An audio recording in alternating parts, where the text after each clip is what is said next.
Halo teman-teman, assalamualaikum warahmatullahi wabarakatuh. Selamat datang kembali di channel Japon TV bersama saya Satrio Masawan sebagai host di Japon TV guys. Panggil aja gue Rio ya guys ya. Oke, di video kali ini kita akan membahas tentang jengkol. Aku sudah memberitahu kalian kan di video asal usulnya itu ya kan kentut ya. Oke, kalian penasaran? Gak usah basa-basi lagi. Ini adalah artikel dan juga asal-usul dari jengkol ya guys ya. Oh iya, sebelum kalian nonton video ini, jangan lupa subscribe channel Japon TV, subscribe di bawah loncengnya, jangan lupa like dan share video ini ke semua teman kalian. Oke, jangan lupa komen sebanyak-banyaknya karena aku butuh komenan dari kalian. Komenan dari kalian membantu banget untuk channel Japon TV terus maju dan semangat untuk bikin konten. Oke, langsung aja kita mulai. Oke, gue sudah nemu artikelnya ya, agak lama sih, jadi gue lihat ke Google gitu. Udah gak usah basa-basi lagi, kita akan baca asal usul jengkol. Nah, bicara jengkol, ada baiknya kita mengenal lebih dekat asal usul buah polongan-polongan yang bila dimasak digandrungi sebagian besar orang Indonesia. Jengkol atau Pithecolobium jeringa atau Pithecolobium labatum merupakan jenis tanaman khas wilayah tropis Asia Tenggara. Oke. Pohon ini bisa Anda temukan di Indonesia, Malaysia, Myanmar, dan Thailand. Udah sampai mancanegara ya guys ya. Wow, hebat jengkol. Di negara-negara itu pula biji jengkol diolah menjadi rupa-rupa menu makanan. Di Indonesia, beberapa daerah memiliki istilah sendiri-sendiri untuk menyebut tanaman ini. Namanya banyak juga sih. Jengkol ya, namanya banyak juga ya. Misalnya jengkol atau ering dipakai orang Jawa, lubi istilah orang Sulawesi, jariang untuk wilayah Minangkabau, jaring untuk daerah Lampung, dan joring atau jering untuk daerah Batak. Bagi orang Indonesia, biji pohon jengkol ini juga bisa diolah menjadi berbagai menu makanan, misalnya dijadikan keripik, semur, atau jenis kudapan lainnya. Kita harus bangga dengan makanan-makanan kita ya guys ya. Bahkan sampai dijadikan menu loh guys. Wow, gue pengen tahu restoran yang ngolah jengkol guys. Ada yang tahu nggak? Begitu juga di Jakarta. Konon orang-orang Betawi banyak yang menanam pohon ini di pekarangan-pekarangan rumah. Misalnya di wilayah Pondok Gede dan Lubang Buaya. Sekarang daerah itu terkenal karena semur jengkolnya yang disebut-sebut sebagai makanan khas orang Betawi guys. Selama ini memang tidak ada catatan resmi sejak kapan jengkol dikenal di tengah penduduk Indonesia. Ini jengkol agaknya sudah ada sepanjang umur peradaban manusia di Nusantara. Seperti dikatakan sejarawan Jakarta J.J. Rizal, jengkol ini bukan hanya dikenal di Jakarta, tapi juga di daerah lain di Indonesia. Wow. Mungkin kalian yang pernah makan jengkol pasti kalian tahu kan rasanya itu seperti hampir mirip seperti daging ya, walaupun agak pahit-pahit sedikit gitu. Tapi kalau kalian sudah merasa dan juga tahu makan jengkol pasti nggak pahit kok, enak malah. Tidak ada catatan resmi, tapi jengkol sepertinya identik dengan makanan rakyat miskin, rakyat pinggiran. Gua nggak setuju. Semua orang juga bisa makan jengkol.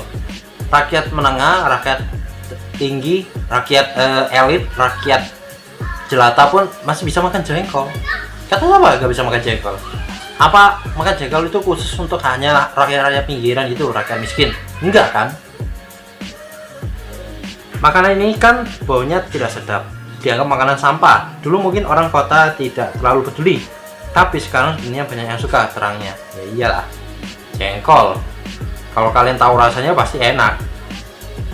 Kata siapa bau busuk? Kecuali kalau kalian lagi boker, kalau lagi yang namanya BAB pasti bau jelas.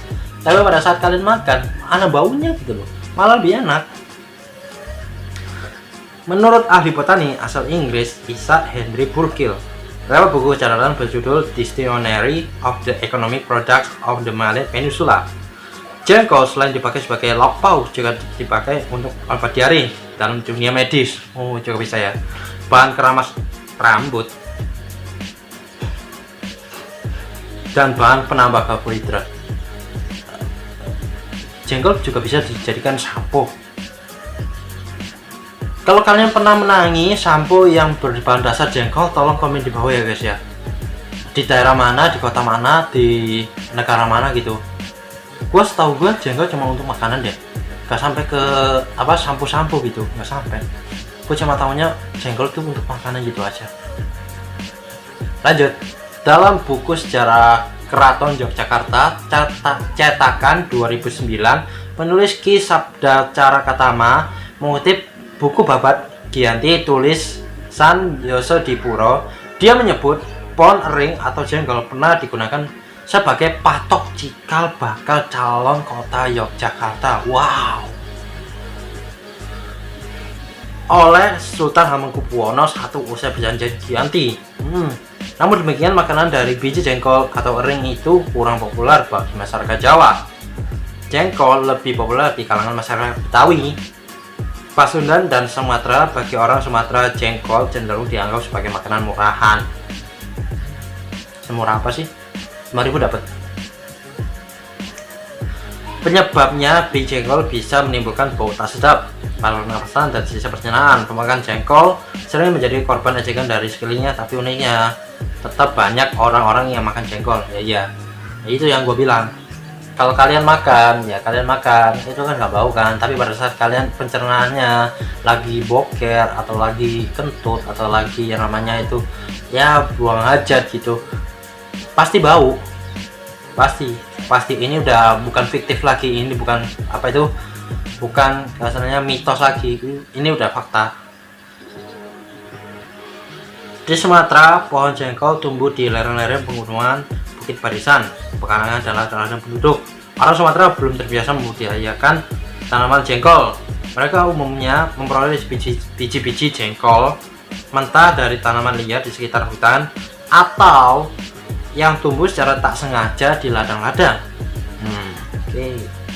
Ini yang artikel terakhir ya guys ya. Mohon didengar baik-baik ya guys ya, dicatat. Oke. Pohon jengkol berbuah secara musiman. Antara November hingga Januari, tanaman ini banyak ditemukan di Indonesia dan Malaysia. Tinggi pohon mencapai 26 meter, bisa hidup di dataran tinggi maupun rendah. Meski bisa dimakan, jengkol juga mengandung racun berasal dari asam jengkolat.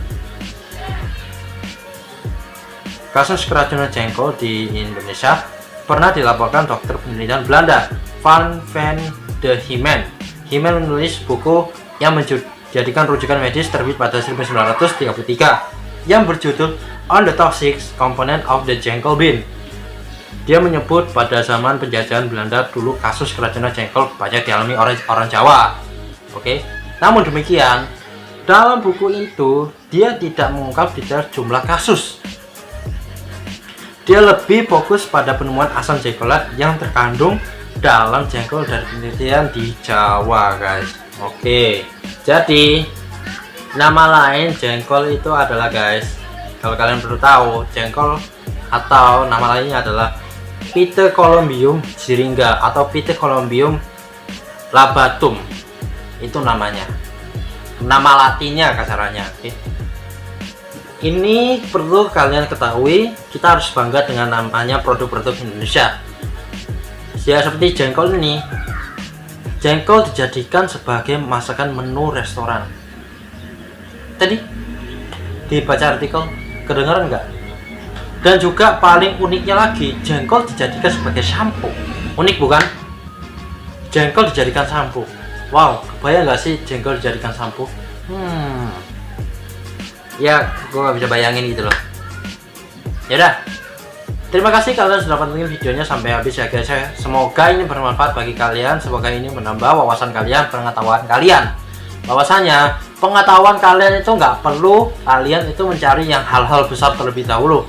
Hal-hal sepele pun itu bisa menjadi hal apa itu wawasan, bisa jadi kayak semacam menambah ilmu gitu.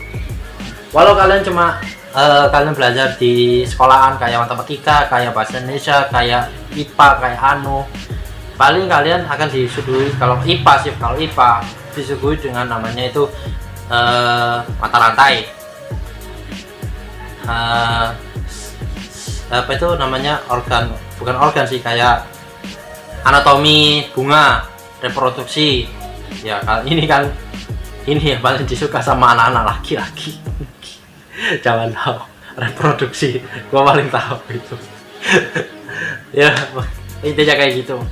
Tapi jangan salah, kalian aktivitas yang kalian lakukan yang tanpa kalian sudah sadari itu juga berilmu juga. Contohnya kayak ini, kentut. Kalian tahu nggak kentut itu asal usulnya kayak apa gitu loh? Mungkin kalian berpikirnya kalau kentut itu hanya ya itu kan cuma buang angin doang sih yang keluar dari dubur. Enggak, ternyata ceritanya kayak begitu loh guys, yang tadi di video kemarin itu loh guys, cerita kentut. Jadi hal sepele pun bisa dijadikan wawasan gitu loh. Jangan sampai hal sepele kalian buang gitu aja, kayak ya masalah kecil aja, mungkin gak ada gunanya gitu. Oh jangan salah, semua itu ada itunya guys, ada yang namanya itu isinya, maknanya. Makanya hal sepele jangan diremehkan. Yaudah, gua Satrio Pasdawan, jangan lupa dukung terus channel Japon TV dengan cara subscribe, like, dan share video ini ke teman-teman kalian. Oke, jangan lupa share sebanyak-banyaknya ke teman kalian. Kalau kalian ingin berharap Japon TV untuk melakukan giveaway, ya minimal kalau bisa sih aku minta dukungannya pada saat 10.000 subscriber. 10.000 subscriber, gua yakin gua bisa akan lakukan kegiatan untuk giveaway pasti. Yaudah, gua Satrio Pasdawan pamit undur diri. See you next time video.